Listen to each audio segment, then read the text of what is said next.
অৰুণাচলৰ পৰা বৈ অহা 10খনৰো অধিক খৰস্ৰোতা পাহাৰীয়া নৈ বিস্তৰ ক্ষতি সাধন কৰিছে গহপুৰৰ বহুকেইখন গাঁৱত।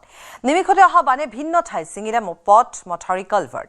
বানৰ ফলত পলসে পুতিলে খেতিপথাৰ, উটুৱাই নিলে হাঁহ কুকুৰা।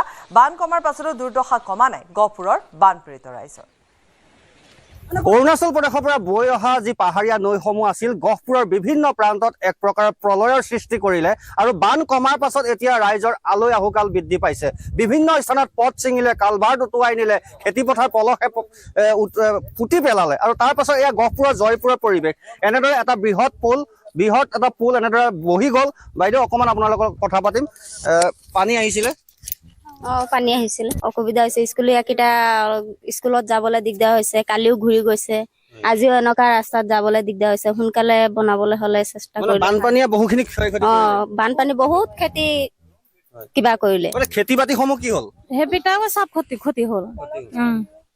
একো নাই, এতিয়া আকৌ লগাবলগীয়া হৈছে। এতিয়া ল'ৰা ছোৱালীৰ কাৰণে দিগদাৰ হৈছে, গোটেই ৰাইজটো যাবলৈ কাৰণে দিগদাৰ হৈছে। বহুখিনি সমস্যা হৈছে এয়া পৰিৱেশ। আৰু গহপুৰৰ বিভিন্ন প্ৰান্তত যদি চাই কোটি কোটি টকা কিন্তু যি সামাজিক সামগ্ৰীয়ে হওক বা ব্যক্তিগত কোটি কোটি টকাৰ লোকচানৰ সন্মুখীন হ'বলগীয়া হৈছে লোকসকলে। বহু শ হেক্টৰ ভূমি কৃষিভূমি ইতিমধ্যে পলসে পুতি পেলাইছে আৰু স্থানীয় আৰু যুৱক আছে। এই পথটো আচলতে অতি ব্যস্ততাপূৰ্ণ পথ, গহপুৰ নগৰলৈ যাব পৰা মূল পথ ক'লেও ভুল কোৱা নহ'ব। গতিকে বানপানী এক প্ৰকাৰ ভাঙি পেলালে। চাওক, বানপানীখিনিৰ যিখিনি প্ৰাকৃতিক দুৰ্যোগ সেইখিনি আমি কাকো দুখ দিবলৈ যোৱা নাই, যিহেতুকে পাহাৰত বৰষুণ হৈছিলে আৰু প্ৰাকৃতিক দুৰ্যোগৰ ফলত চট্ৰং নদীৰ মাথাউৰিটো ভাঙিছিলে।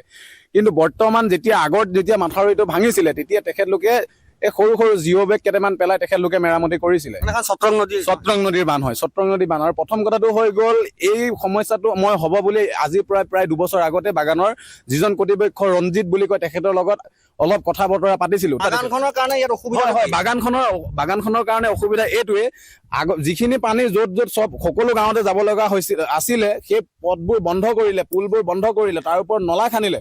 আৰু নলা নহয়, তেখেতলোকে নৈ খান্দিলে। যিখিনি পানী গোটেইখিনি পানী আহি এই পুলটোতে কভাৰ পৰে আৰু এই পুলটোতো খহিব বুলি আমি যোৱা বছৰ ভিডিঅ' ফটো সকলোখিনি দিলো। তেখেতে বিশ্বাস দিলে আৰু পিছত তেখেতে নাম্বাৰটো ব্লকত ভৰালে।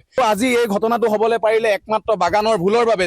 যিটো নলা খান্দিব লাগিছিল তেখেতলোকে এখন নৈ খান্দি আমাক পঠাই দিলে। আমাৰ খাটি খোৱা কৃষকখিনিৰ মূৰত এটা ৰাম টাঙন মাৰিলে। যেতিয়া এই চৰকাৰখনৰ আমি কিছুমান যদি এপ্লিকেশ্যন লিখিবলৈ যাওঁ 3-4 মাহ কৰিব, কিন্তু খাটি খোৱা অসমীয়া খেতিয়কখিনিৰ মাথাত ৰাম টাঙন দিলে। এতিয়া ধৰি দেখিছো আপোনাৰ এই অঞ্চল কৃষিজীৱী ৰাইজ, হাজাৰ হেক্টৰ কৃষিভূমি পলস কৰিলে। কেনেকে চলিব, আপোনালোক কি কৰিব?